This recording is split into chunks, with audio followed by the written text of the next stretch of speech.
En También Opinamos nos interesan demasiado los próximos eventos electorales de nuestro país. Este año, las elecciones a gobernador en el Estado de México y el próximo, las elecciones presidenciales. ¿Qué tan fragmentada se encuentra la izquierda mexicana? ¿El descontento social podría aumentar el sufragio? ¿Qué tan debilitado llega el PRI a estas elecciones? Estas y otras cuestiones más plantea José Luis Medina a el doctor Rogelio Hernández, investigador del Colegio de México. Aquí en la entrevista. Doctor, ya mencionó un personaje que está influyendo, no sé si afortunado o desgraciadamente en el país, que es Donald Trump. ¿Cómo ve el efecto Donald Trump en esta próxima elección del 2018? ¿Va a influir? Indudablemente que va a influir por muchas razones. Va a influir no solamente porque pues ahora ha convertido el factor externo en algo determinante. No es usual, no ha sido usual que en las elecciones presidenciales de México las circunstancias internacionales sean un problema. Bueno, lo fue en el caso, por ejemplo, de los años 80, cuando la terrible crisis económica internacional nos afectó, pero no un problema de relaciones entre países y menos aún con el país más poderoso del mundo como es Estados Unidos. Esto sí va a afectar, enormemente va a afectar, y nos va a afectar el terreno de la migración, como está siendo claro, no es tema de nuestra conversación, pero que está siendo más explotado que de hecho que en la realidad. Obama hipócritamente expulsó a más mexicanos, pero navegó con bandera de liberal, y entonces parece que es muy bueno, y ahora Donald Trump simplemente está expulsando comparativamente a menos y resulta más malo.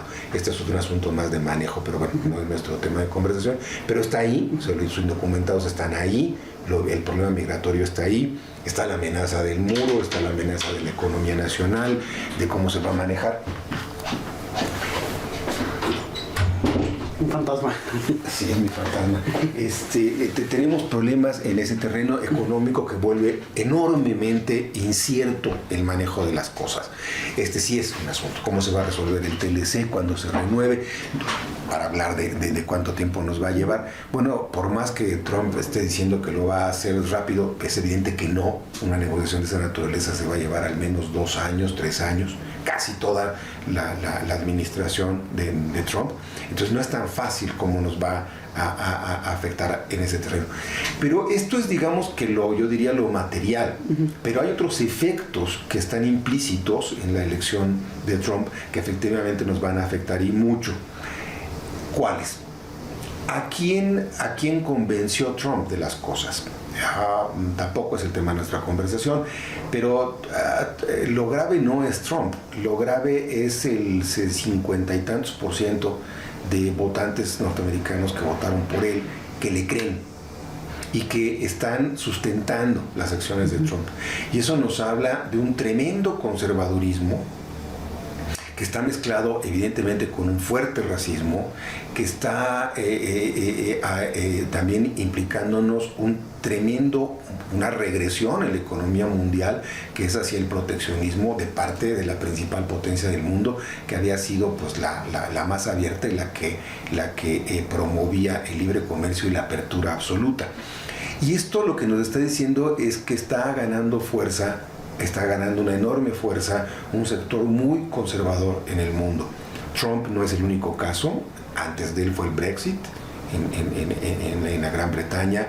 Hay una muy fuerte recuperación de la derecha en Francia, por ejemplo, en Holanda. Es decir, hay una reversión en donde los principios de proteccionismo y de conservadurismo están ganando mucho terreno. Eso en México, ¿no? Evidentemente nos va a afectar de 2 maneras también. Ya sabemos que este país tiene un fuerte sector conservador que no necesariamente está guardado, sino que lo expresan en sus momentos. Ya lo hemos visto cada vez que el PAN y la iglesia se alían, que no es nada extraño, salen hablando en contra del aborto, etcétera. Entonces hay un fuerte sector conservador que tiene efectos en un amplísimo sector de las clases medias que lo creen muy realmente. Pues ahí está el caso de Aguascalientes el año pasado, en donde las bodas entre homosexuales fueron claramente lo que hicieron perder la elección al priismo, por ejemplo. Entonces ahí está cómo se puede afectar, y que se vincula a otro principio. Trump no solamente es conservador, sino es enormemente populista. tiempo estamos acostumbrados en América Latina a ver el conservadurismo, el populismo de izquierda. Y es más, como alguna vez alguien me decía, le gusta mucho el populismo de izquierda a América Latina, pero no le gusta el populismo de derecha a todos. Sin embargo, es muy, valga la redundancia, muy popular. Puede llegar a tener un gran efecto en muchos sectores conservadores del país que compren la idea, no solamente conservadora, sino que compren la idea del populismo. Trump, cuando está hablando de expulsar a los migrantes, es porque los está haciendo responsables de los problemas económicos de Estados Unidos. Es muy fácil que eso aparezca en México. No en términos de migración, pero sí en términos de quién tiene la culpa, el priismo. Y entonces, como el priismo tiene la culpa, pues entonces cualquiera va a ser el salvador, aunque no nos diga cómo. Y esto sí va a ser grave. Entonces tenemos un efecto que sí creo que nos va que va a tener un fuerte impacto en las próximas elecciones, que tiene que ver con el conservadurismo y que tiene que ver con el populismo mezclado. Y bueno, no necesito decirle que desde hace 30 años por ahí anda circulando alguien que ha hecho del populismo una bandera constante. Entonces ese es un problema. Pero del otro lado, pues, podemos decir que ese es el populismo clarísimamente identificado con la izquierda, pero también hay un fuerte conservadurismo. Yo creo que los dos van a provocar un fuerte choque el próximo año en las elecciones. Doctor, hay un populismo sin duda en México, pero ¿qué populismo cree que tenga mayor fuerza ahorita? ¿El de la izquierda o el de la derecha? Es que se está mezclando de una manera muy delicada. ¿No se distinguen? No se puede distinguir cuando lo tratamos en el terreno económico. En el terreno económico, por ejemplo, uno puede decir que populismo es decir otra vez que el Estado haga todo. Y ahí está el que lo dice todos los días. El Estado tiene que hacerlo, el Estado puede hacerlo, el Estado tiene recursos. No nos dice de dónde salen los recursos, pero el Estado, esta idea de que el Estado tiene que resolverlo, es una manera de solucionar problemas.